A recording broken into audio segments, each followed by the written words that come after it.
Namaste. Today I will be sharing the story of Shakuntala with all of you. Shakuntala was swaying on the swing in her foster father's garden. Up and down went the swing. It was a beautiful place indeed, that garden. Animals and birds walked freely in and out of it. A peacock walked right in front of Shakuntala, spread its blue-green feathers in front of her, quivered them to attract her attention. But Shakuntala did not see it. The gentle breeze kissed Shakuntala's cheek, bringing with it all the sweet fragrances of the many flowers in the garden. But Shakuntala did not smell them. Her friends were just a few yards behind her, laughing and giggling. Shakuntala did not hear them. The berries that she was eating, well, she didn't even taste them. Her pet deer began to lick her foot. Shakuntala did not even feel that. Because Shakuntala, you see, was lost deep in her own thoughts. She was now King Dushyanta's wife. Oh yes, she was queen, all right. She was remembering all the events of the past several weeks, how quickly they had gone by. She remembered how her pet deer had come running and fallen into her lap with an arrow sticking out of its side. She remembered how King Dushyanta had charged into the ashram, demanding that the deer be given to him because it was his hunt. She also remembered how she had looked up at that king with eyes full of tears and her anger reddening her cheeks, scolding him for mistreating such a beautiful creature, causing it injury. How King Dushyanta had regretted his mistake and had offered to stay back in the ashram until the deer was healed. But he continued to stay long after the deer was hale and hearty, prancing about. Shakuntala and Dushyanta became very good friends. They began to like each other so much that they decided to get married. With the permission and blessings of her foster father and other elders in the ashram, they were married. But back in the palace, or the capital, Dushyanta's people did not know that the king was married. Every time a messenger came to call the king back to the kingdom and the capital, Dushyanta would make some excuse and send the messenger away. But one day, the messenger came running and panting into the ashram. "Please, your majesty, come back. This is a message from the chief minister. The neighboring kings are planning to attack our capital since they have got the news that you are not there anymore. Please come back, your majesty." Dushyanta decided to go back. Before he went, he gave Shakuntala his ring with his royal sign on it. "My dear Shakuntala, I will send for you as soon as I attend to the affairs of the state. But in the meantime, if you want to come, please use this ring when you enter the palace." He had left. Shakuntala was remembering all this, lost in her own thoughts. "Young lady, is your father here?" said a voice. But Shakuntala did not hear it. "Ahem, I said, young lady, is your father here?" More loudly. Still, Shakuntala did not hear. "How dare you ignore me? Let the person you are thinking of at this moment, forget all about you, shouted the sage, for it was Sage Durvasa who had walked into the ashram. Hearing the loud voice and the curse, her friends came running and fell at the sage's feet. One of them shook Shakuntala. What? Shakuntala woke up as if from a deep sleep. The friend told her what had happened. Shakuntala ran and she too fell at the feet of Sage Durvasa. Please, Sage, I did not do it deliberately. I did not mean to disrespect you. Sorry. Once Sage Durvasa knew what the matter was, he regretted his anger and his haste. But he could not take the curse back. Dear girl, do you have anything of the king? A token perhaps? Yes, said Shakuntala, showing the ring on her finger. This has been given to me by my husband. This is his royal ring. Well, it pleases me to tell you, my dear girl, that all you have to do is show that ring to him and he will remember everything. Now I take my leave. Since your father is not here, I must go on my journey. Sage Durvasa left the ashram. A month passed and the news soon spread through the ashram. Shakuntala was going to have a baby. It was such a happy news. People were thrilled in the ashram. They doted on Shakuntala even more and they all prepared for the baby's arrival. But as the months progressed and there was no news from the palace, Shakuntala's foster father said, My dear daughter, I think it is time you and I paid a visit to King Dushyanta. Remember to hold that ring carefully, because only with that ring, will he remember you. So they set course on the journey. They had to cross a river to reach the capital. As Shakuntala and her father were being rowed across in a boat by the boatman, Shakuntala was mesmerized by the sparkling clear waters of the river. She began to play with the water. Unfortunately for her, the ring slipped from her finger and fell into the river. Plop, plop, plop, it sank. A fish swimming by thought it was food, opened its mouth and swallowed it. When Shakuntala lifted her hand from the waters, Father, I have lost the ring, she cried. What shall we do now? We have to pray that King Dushyanta remembers you, my dear. We are almost at the shore now. When they were shown into the court, where Dushyanta sat majestically on his throne, Shakuntala hoped somehow he would remember them. But it was not to be. What can I do for you? Asked Dushyanta.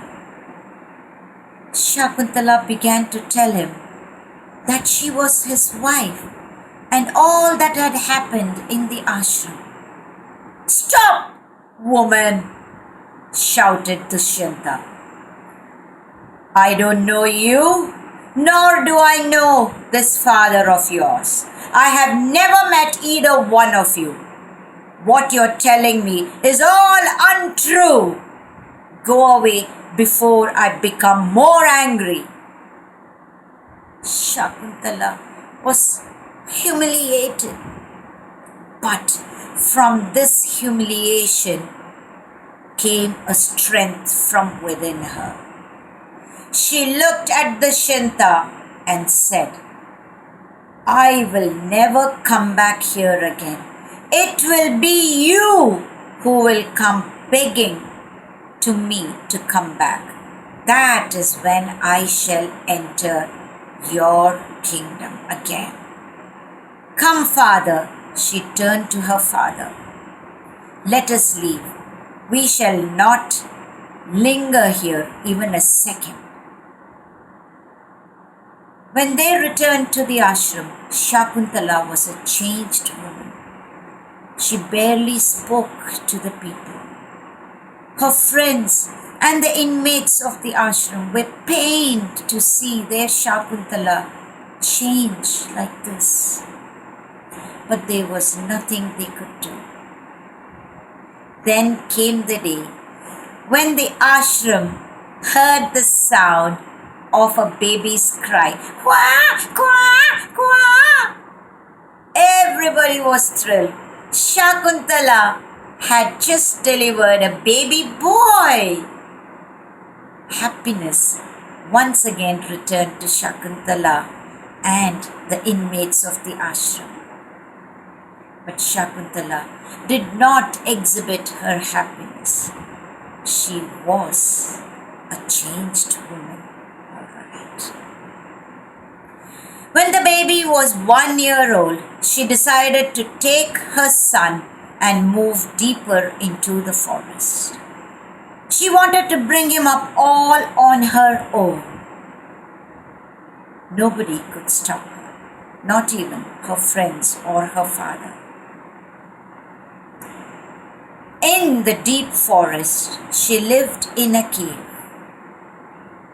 Young son of Shakuntala, who was named Bharata, began to play with the wild animals. He had no fear. He played with tigers. He caught them by the tail. He shook them by the ears. He opened their mouths to count their teeth. He did not know what fear was. He ate the berries and the fruits and the vegetables that grew in the forest. He was friends with the monkeys and the birds too. That was his life with his mother. Remember the fish that had swallowed Shakuntala's ring all those years ago? Well, that fish had grown into a big one now, and it swam easily in the river still. One day, a fisherman, "Tane-nane tanana, tane-nane tanana, yelelo ailasa, yelelo ailasa," and he cast his net over the waters of the river. The fish was his catch of the day. As he brought that fish back home and cut it open, he found something glittering. He picked it up, wiped it clean on his cloth. Ring! The king's ring! It is his royal ring! Quickly, the fisherman rushed to the palace. He was shown to King Dushyanta. "I have your ring, king. I found it in a fish I caught this morning." King Dushyanta took the ring in his hand. Flash! Everything came back to him. "Oh, my wife, Shakuntala! How did I forget? How did I forget?" He ran out of his palace, mounted his horse, and quickly as he could, he galloped through the forests and reached the ashram. He found, to his horror, that Shakuntala was not there. But when they told him that she had moved deep into the forest, he decided to go and look for her and his son. It was a very rough walk through the forest. The thorns tore at Dushyanta's royal robes, scratching his skin. Blood spurted from his hands and legs. His feet slipped on the forest floor. But he continued. He had to see his wife Shakuntala and their son Bharata. He kept going. Bagheera, you are old. Dushyanta stopped. That was the voice of a child. It must be his son Bharata. Dushyanta parted the bushes. He saw a young lad of 4 years looking into the mouth of a tiger. 1, 2, Bagheera, you have lost half your teeth. You have become very old, Bagheera. The tiger let out a low growl. Bharata turned. Who are you? He asked Dushyanta.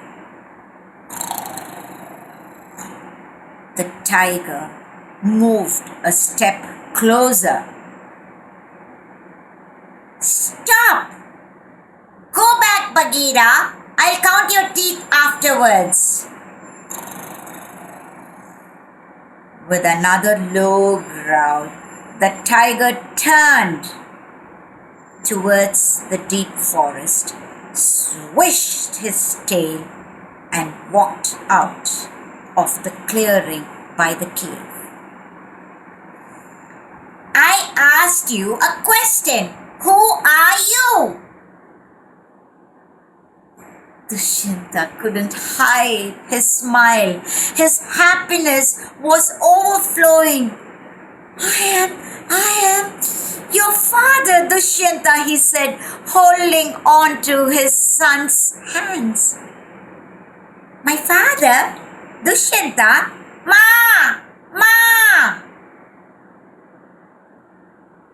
Shakuntala came to the opening of the cave. My dear Shakuntala, please forgive me. Please come back. Please come back. Our son is so brave. Shakuntala looked at Dushyanta. Please say you will come back with our son. Shakuntala smiled, her radiant smile. She nodded her head and said, Yes, dear husband, I will come. How long have I waited for this moment? Dushyanta took his wife and son Bharata with much fanfare back to his kingdom. Long after, when Bharata took over the kingdom from his father, he was a much better king than his own father. He was more wise, more benevolent, and the people of the country loved him. The great seers of that time decided to honor their king. And that's why they named this country Bharata. Today, we call our country Bharat after that great king. I hope you enjoyed this story. Before I leave, I want you to think upon 2 important things from this story. 1. When we are angry, even for a sage, it clouds the reason. We let out hasty words from our mouth, words that cannot be taken back. Second one, when Shakuntala felt humiliated in her husband's court, she did not give up. That humiliation gave her a strength, a new will.